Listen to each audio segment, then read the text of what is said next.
Hello student, स्वागत है आपका मेरे YouTube channel math plus 5T पर। और हमने पिछले वीडियो में बात की थी बहुपद प्रश्नावली की। बहुपद के बारे में हमने बताया, उससे संबंधित दो प्रमेय हमने बताई। एक प्रमेय थी वो थी दो बिंदुओं से समदूरस्थ बिंदु का बिंदुपथ दोनों बिंदुओं को मिलाने वाली रेखा के लंब समद्विभाजक को रिप्रेजेंट करता है। और दूसरा, दो प्रतिच्छेदी रेखाओं से समान दूरी पर स्थित बिंदु का बिंदुपथ दोनों रेखाओं के मध्य बने कोणों की समद्विभाजक रेखाएं होती हैं। तो ये हमारे पास दो प्रमेय थी, प्रमेय 10.1, 10.2। उन्हीं पर आधारित हमारे पास एक्सरसाइज है प्रमेय 10.1। आइए हम उसकी शुरुआत करें। उससे पहले यदि आप मेरे चैनल पर नए हैं तो प्लीज चैनल को सब्सक्राइब कर लीजिए ताकि आगे आने वाले वीडियोज के नोटिफिकेशन आपको मिलते रहें, और अपने दोस्तों के पास वीडियो को शेयर भी करते रहें।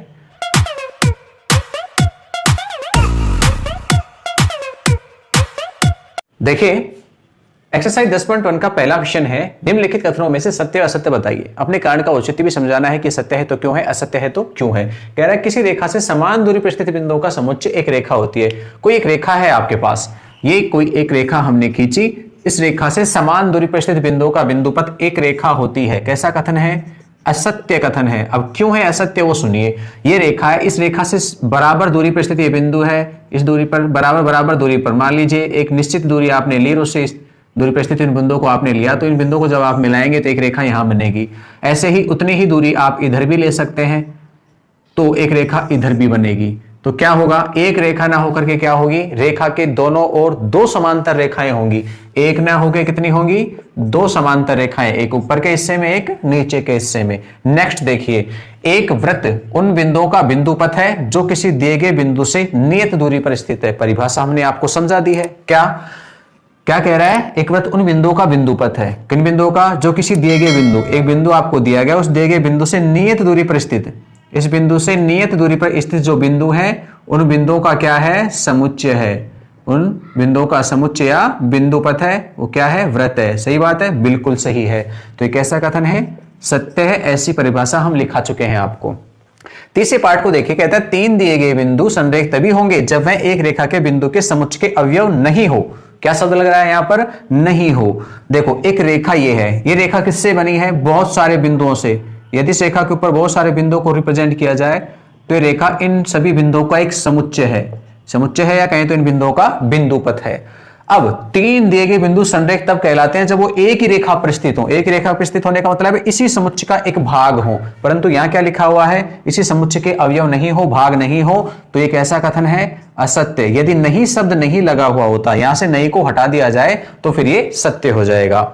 चौथे को देखिए, दो रेखाओं से समदूरस्थ बिंदुओं का बिंदुपथ दोनों रेखाओं के समांतर रेखा होगी। दो रेखाओं से समदूरस्थ, आपको दो रेखाएं मिली, एक और एक अन्य दूसरी रेखा। इन दो रेखाओं से समदूरस्थ बिंदु का बिंदुपथ दोनों रेखाओं के समांतर रेखा होती है। अब यदि रेखाएं, देखो दो कंडीशन है। पहली वाली तो ये रेखाएं समांतर हों, ये रेखाएं समांतर होंगे तो इन दोनों से समदूरस्थ बिंदु जो भी होंगे उनको मिलाने से इनके समांतर ही रेखा खींचेगी, तब तो होगा ये सही। लेकिन उसने ऐसा नहीं बताया कि रेखाएं समांतर हैं या नहीं है, बाउंडेशन नहीं दी गई। तो रेखाएं प्रतिच्छेदी भी तो हो सकती है ना, तो रेखाएं प्रतिच्छेदी होंगी तो प्रमेय 10.2 लग जाएगी। और उस कंडीशन में दोनों रेखाओं से समान दूरी पर स्थित बिंदु है वो कोण का अर्धक होगा। तो ये सही नहीं है, ये जो दिया गया है वो असत्य है। कारण क्या है, उसने दोनों रेखाओं की स्थिति स्पष्ट नहीं की कि वो समांतर हैं या प्रतिच्छेदी हैं। समांतर हैं तब ये सत्य है, पर उसने नहीं कहा कि दोनों रेखाएं समांतर हैं, इसलिए हम इसके लिए ये कहेंगे कि एक ऐसा है, असत्य है। रेखाएं प्रतिच्छेद करने वाली भी हो सकती हैं। पांचवें पार्ट को देखिए, कहता है दो दिए गए बिंदुओं से समदूरस्थ बिंदु का बिंदुपथ दोनों बिंदुओं को मिलाने वाली रेखा का लंब अर्धक होता है। तो प्रमेय है आपके पास 10.1, सीधी सी प्रमेय है। इसका मतलब सत्य है, बिल्कुल लंब अर्धक होता है। तो ये सत्य कथन है। औचित्य हमने बता दिया। कारण क्या है, 10.1 प्रमेय से। आइए स्क्रीनशॉट ले लीजिए आप। हम देखते हैं फिर नेक्स्ट क्वेश्चन, दूसरे को। दूसरे प्रश्न को देखिए, कहता है कि चतुर्भुज के विकर्ण एक दूसरे को समद्विभाजित करते हैं, सिद्ध कीजिए कि वह समांतर चतुर्भुज होगा। तो देखिए, ये क्वेश्चन है वो बिंदुपथ से संबंधित प्रश्नावली के लिए तो है नहीं, उसने सामान्य वैसे ही डाल दिया है क्वेश्चंस। तो आप क्या करेंगे, सबसे पहले एक चतुर्भुज बनाएंगे जिसके विकर्ण एक दूसरे को समद्विभाजित करते हैं। आप किसी प्रकार के कोई एक आकृति बना सकते हैं चतुर्भुज की, उसके दो विकर्ण खींच लीजिए। विकर्ण एक दूसरे को क्या करते हैं, समद्विभाजित करते हैं। ये हमने एक ABCD चतुर्भुज बनाया, विकर्ण O पर समद्विभाजित कर रहे हैं, यानी काट रहे हैं बराबर भागों में। जितना भाग ये है उतना ही भाग ये है, और जितना भाग OB है उतना ही भाग OD है। ऐसा आपको दिया गया है। जैसा दिया गया वो हम लिख देंगे यहां पर सिद्ध करने के लिए कि दिया है ABCD, नाम हमने क्या लिया है चतुर्भुज का, ABCD। तो ABCD चतुर्भुज में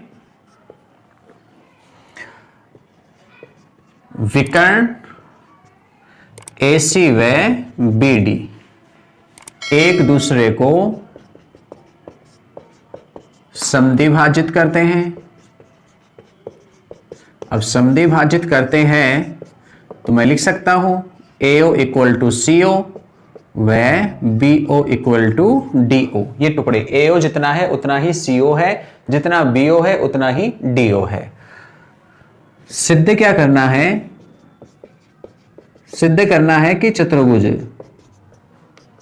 ABCD एक समांतर चतुर्भुज है।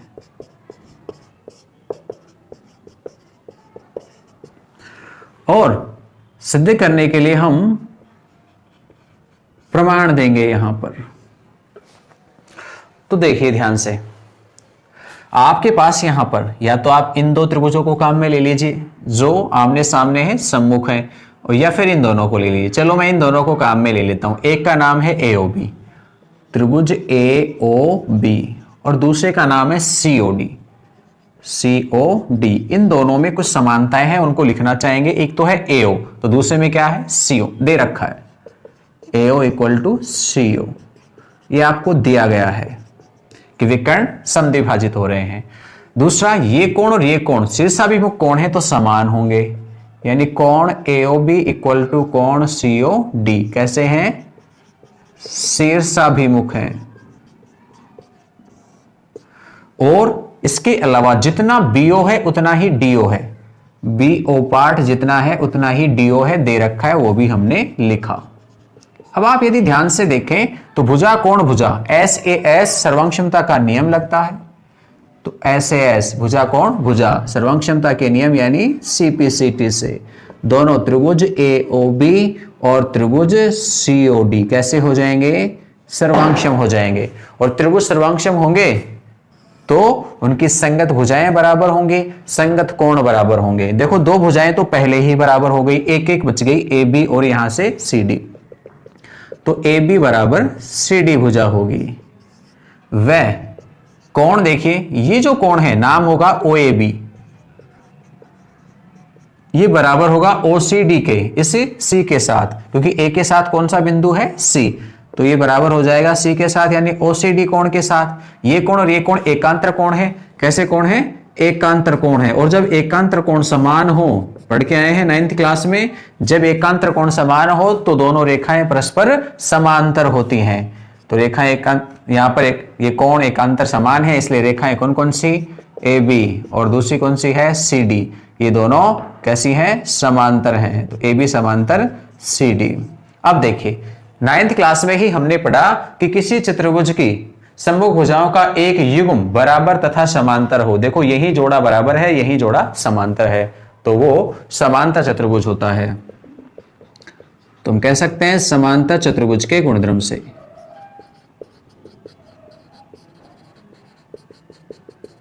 चतुर्भुज ABCD एक समांतर चतुर्भुज है।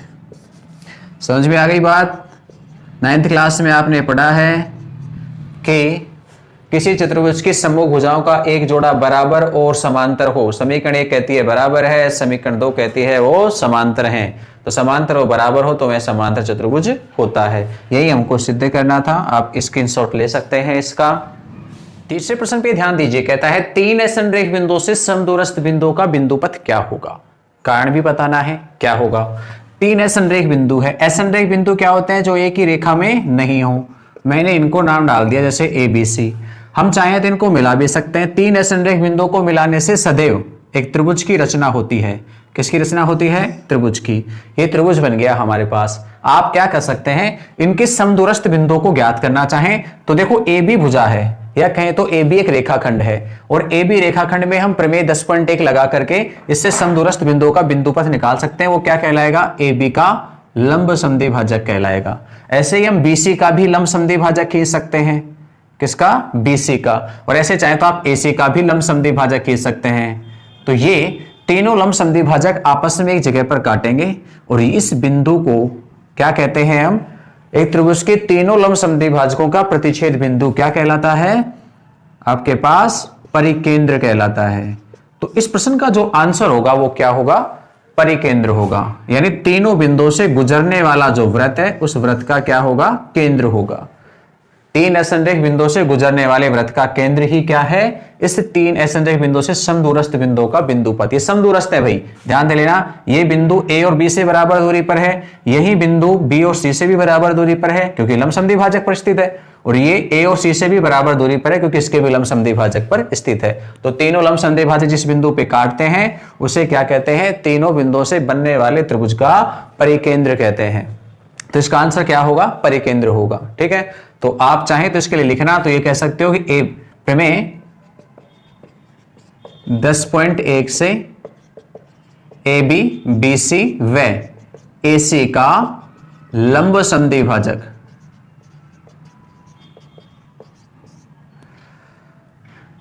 O पर काटता है, इसलिए O तीनों बिंदुओं A, B व C से कैसा है? समदूरस्थ है, समान दूरी पर स्थित है। ठीक है, ये आपके लिए आंसर हो जाएगा। आप स्क्रीनशॉट ले लीजिए, वैसे हमने डायग्राम से समझा भी दिया है। प्रश्न नंबर 4 को देखिए, कहता है तीन संरेख बिंदुओं से समदूरस्थ बिंदु का बिंदुपथ क्या होगा? इस बार तीनों बिंदु कैसे मिले हैं? संरेख मिले हैं। संरेख का मतलब है तीनों बिंदुओं का एक ही रेखा में होना। इस बार तीनों बिंदु एक ही रेखा में मिल गए हैं। चलो मैं रेखा भी खींच देता हूं। तो ये संरेख हैं तीनों। अब इन तीन बिंदुओं से बराबर दूरी पर स्थित बिंदुओं का जो बिंदुपथ होगा वो क्या होगा? तो A और B से समदूरस्थ बिंदुओं का बिंदुपथ तो इसका समद्वि भाजक हो जाएगा, प्रमेय 10.1 से AB का समद्वि भाजक। ऐसे ही BC का लंब समद्वि भाजक B और C से समदूरस्थ बिंदुओं का बिंदुपथ। पर हमें AB और BC का नहीं चाहिए, ABC तीनों का चाहिए। अब तीनों बिंदुओं से समान दूरी पर स्थित कोई ऐसा बिंदु नहीं हो सकता, दो दो के लिए हो सकता है, पर तीनों के लिए समान दूरी पर स्थित कोई बिंदु नहीं होगा। तो तीनों बिंदुओं से समदूरस्थ बिंदु ही नहीं होंगे, और जब बिंदु ही नहीं होगा तो फिर बिंदुपथ भी नहीं होगा। तो आप कह सकते हो अतः A, B व C से समदूरस्थ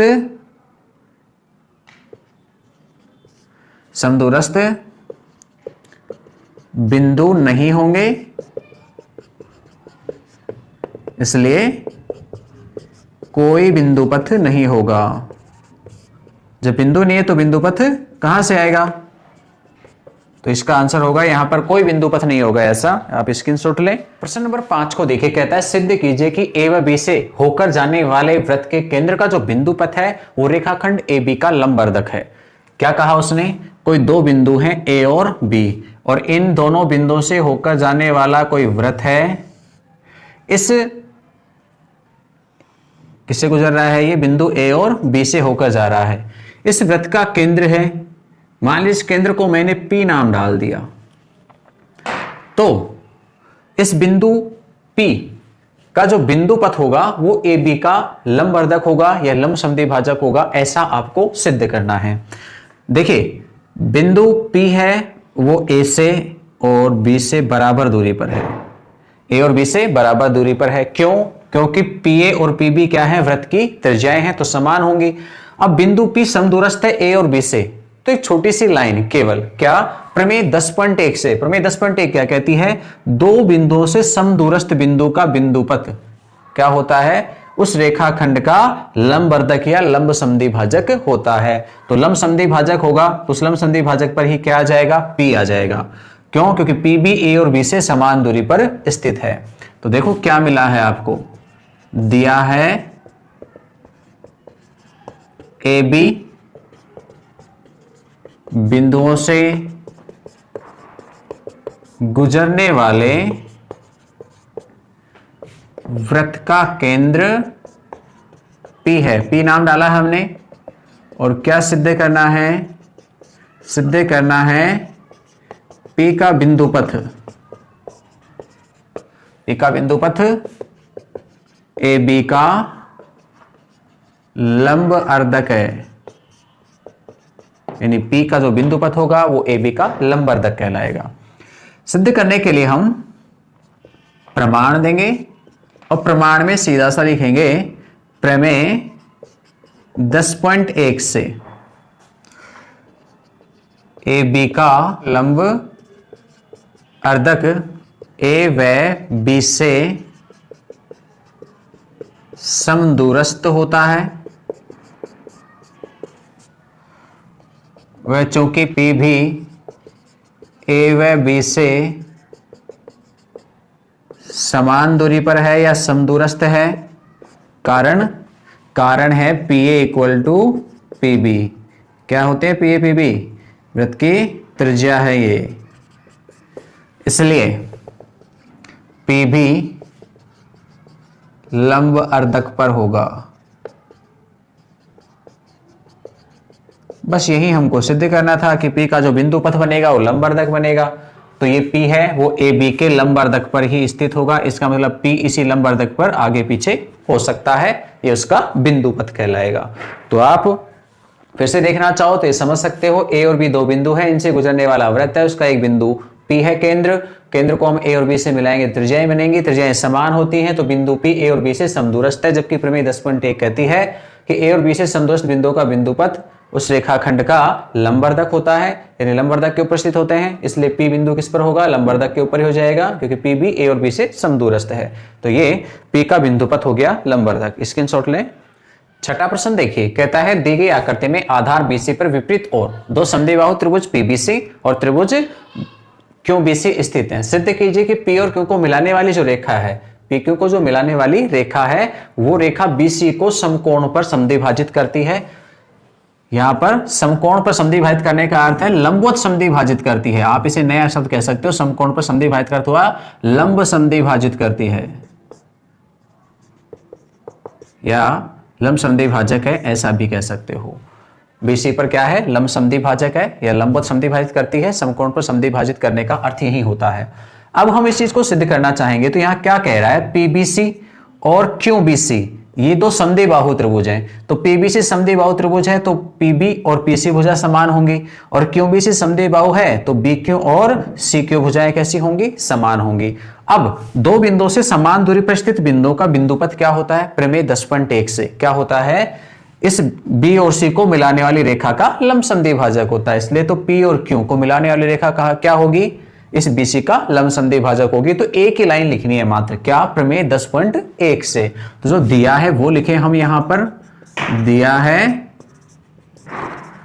आधार BC पर त्रिभुज PBC व त्रिभुज QBC बने हैं। QBC समद्विबाहु त्रिभुज बने हैं, इसलिए PB इक्वल टू PC और QB इक्वल टू QC। और सिद्ध क्या करना है? सिद्ध करना है PQ AB का लंब समद्विभाजक है। प्रमाण देंगे हम इसके लिए, तो प्रमाण में केवल एक ही लाइन, क्या? प्रमेय 10.1 से B व C से समदूरस्थ बिंदुओं, कौन कौन से बिंदु हैं समदूरस्थ? ये दिया हुआ बता रहा है Q और P दोनों समदूरस्थ हैं, ये दूरी बराबर है, ये दूरी और ये दूरी भी बराबर है। समदूरस्थ बिंदु P व Q का बिंदु पथ BC का लंब अर्धक होगा या लंब समद्विभाजक होगा। तो केवल प्रमेय 10.1 से आपके पास आंसर हो जाएगा। ये सत्यापित हो गया। आप स्क्रीनशॉट लें।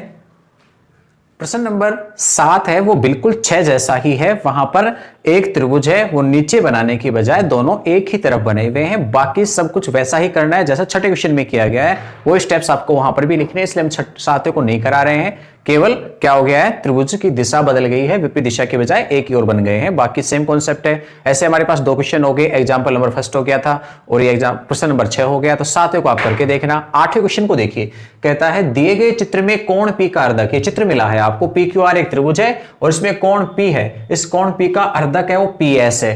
PS भुजा QR को S बिंदु पर काटता है, QR को S पर प्रतिच्छेद करता है। SN लंब है PQ पर, ये SN लंब डल रहा है PQ पर और SM लंब डल रहा है PR पर, ये खींचे गए हैं आपके पास। तो कह रहा है सिद्ध कीजिए कि SN और SM बराबर हैं, ये SN और ये SM दोनों बराबर हैं, ऐसा सिद्ध करना है। देख सकते हैं ये एक डायग्राम आपको बना करके दिया गया है। यहां पर इस जगह पर कोण P का अर्धक PS है और S से इस भुजा पर या कहें तो रेखा पर PQ पर लंब SN डाला गया है, QR रेखा पर लंब SM डाला गया है और जो दिया है वो हमने लिख दिया है कोण त्रिभुज PQR में कोण P का अर्धक क्या है PS है। सिद्ध क्या करना है SN इक्वल टू SM। प्रमाण प्रमेय मिली है 10.2। 10.2 का एक विलोम उल्टा यदि कहा जाए कि दो प्रतिच्छेदी रेखाएं हैं उनसे बनने वाला जो कोण है उस कोण का अर्धक दोनों रेखाओं से कैसा होता है, समदूरस्थ होता है। तो दोनों रेखाओं से ये कोण अर्धक समान दूरी पर होता है, तो S से दोनों दूरियां कैसी होंगी, बराबर होंगी, इसलिए NS इक्वल टू MS या फिर आप उल्टा लिख लीजिए